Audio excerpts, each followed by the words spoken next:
साल के लिए किसी को देना है, ठेके पर देना है, हमें उनसे बात करनी चाहिए।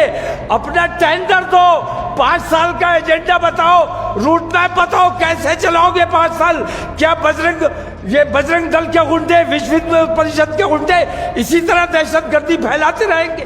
यूपीए सरकार के पीछे भी आरएसएस का हाथ था, वही देश चलाने का काम कर रहे थे, और इस एनडीए के सरकार के साथ भी पूरा उनका हाथ है और वही सरकार चलाने का काम कर रहे हैं। हमें आरएसएस, विश्व हिंदू परिषद और बजरंग दल का इलाज तलाश करना। मुत्तहिद होने का वादा करें, ईमानदारी का वादा करें, तो इंशाअल्लाह तीसरा मोर्चा बनाया जा सकता है। लेकिन अगर तीसरा मोर्चा नहीं भी बनाया जा सकता तो इतना जरूर किया जा सकता है कि हम अपना एक मुत्तहिदा महाज बनाएं और कम से कम अपनी शर्तों में ये रखें कि अब हमने तुम्हारा झंडा नहीं उठाना है, मोहताजी का तौक उतार दो।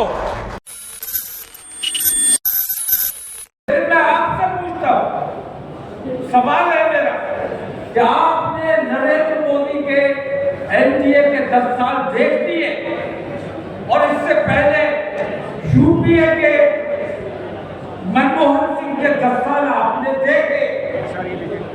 मैं आपसे कहता हूं इन दोनों 10 सालों, पूरे आजादी से बात के आज तक की बात मैं नहीं करता, इन 2-10 सालों का अगर तजिया करके आप बैठेंगे तो ये पाएंगे कि उस यूपीए सरकार के पीछे भी आरएसएस का हाथ था, वही देश चलाने का काम कर रहे थे, और इस एनडीए के सरकार के साथ भी पूरा उनका हाथ है और वही सरकार चलाने का काम कर रहे हैं।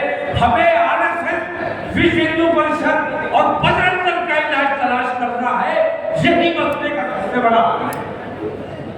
हमें बहुत बड़ी ताकत है हमारी, लेकिन हमें बांटा गया है। तुम मुसलमान हो, तुम दलित हो, तुम पिछड़े हो। अगर हम तमाम मुत्तहिद होकर आज खड़े हो जाएं तो ना एनडीए हमारा मुकाबला कर सकती है और ना ये एनडीए हमारा गठबंधन हमारा मुकाबला कर सकता है। अगर करना है, अपने देश का काम करना है, अपने देश के लिए मरने का जज्बा रखते हो तो आज खड़े हो जाओ, शरीर और तमाम को मुत्तहिद करो, तमाम मुत्तहिद होंगे तो हम तीसरा मोर्चा बन सकते हैं और बराबर की लड़ाई लड़ सकते हैं।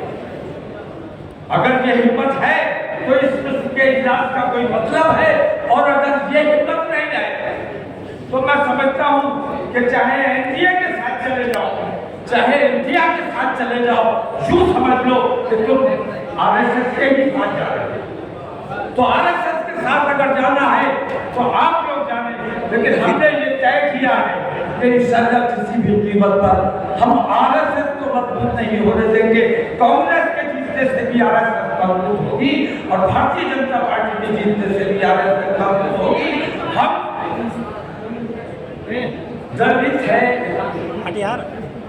ओबीसी है, माइनॉरिटीज है, ये तमाम लोग अगर मिलकर मुत्तहिद होकर खड़े हो जाएंगे, देश प्रेम की भावना से अगर खड़े हो जाएंगे तो मैं नहीं समझता हूं आप अगर लड़ने की हिम्मत नहीं है, मैं तो इतनी हिम्मत रखता हूं कि अल्हम्दुलिल्लाह अगर तमाम लोग मुत्तहिद होने का वादा करें, ईमानदारी का वादा करें तो इंशाअल्लाह तीसरा मोर्चा बनाया जा सकता है। लेकिन अगर तीसरा मोर्चा नहीं भी बनाया जा सकता तो इतना जरूर किया जा सकता है कि हम अपना एक मुत्तहिदा महाज बनाएं और कम से कम अपनी शर्तों में ये रखें कि अब हमने तुम्हारा झंडा नहीं उठाना है, हमें कम से कम 50 टिकट चाहिए। हम खुद जाके अपना काम, मिल्लत को, दलितों को अपना काम खुद करने की ताकत और सलाहियत अपने अंदर पैदा करनी चाहिए। मोहताजी का शौक उठा दो। और आज तो हमें कांग्रेस ने मोहताज समझा हुआ है कि जाएंगे कहां। हमें ये बताना है कि हम मोहताज नहीं हैं, हम मोहताज नहीं हैं। हम इस बार 2024 हिंदुस्तान के लिए बहुत अहम है। इसको गैर जिम्मेदारी से नजरअंदाज कर दिया, इसकी अहमियत को नजरअंदाज कर दिया, हिंदुस्तान के मुसलमानों का भी मुस्तकबिल तय होता है 2024 में। और हिंदुस्तान किस राह पर जाना है, हिंदुस्तान कैसा हिंदुस्तान बनना है, ये भी 2024 में तय करना है। इसलिए मेरे भाइयों, किसी बहकावे में आने की जरूरत नहीं है, किसी का झंडा उठाने की जरूरत नहीं है। एक बार देश प्रेम की भावना से हमें अपना देश 5 साल के लिए किसी को देना है, ठेके पर देना है। हमें उनसे बात करनी चाहिए, अपना तय कर दो, 5 साल का एजेंडा बताओ, रूट मैप बताओ, कैसे चलाओगे 5 साल। क्या बजरंग दल के मुद्दे, विश्व परिषद के मुद्दे इसी तरह दहशतगर्दी फैलाते रहेंगे? 1000 सवाल हमारे पास कांग्रेस से भी है, 1000 सवाल हमारे पास बीजेपी से भी है। लेकिन अब मैं ये समझता हूँ कि सवाल करने का वक्त नहीं रहा।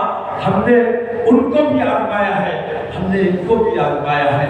अब वक्त है हमें अपने आप को आजमाने का, अपनी ताकत का मुजाहरा करने का।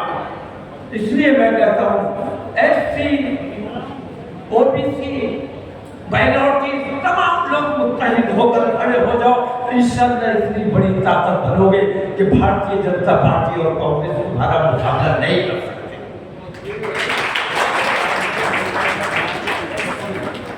आखिर में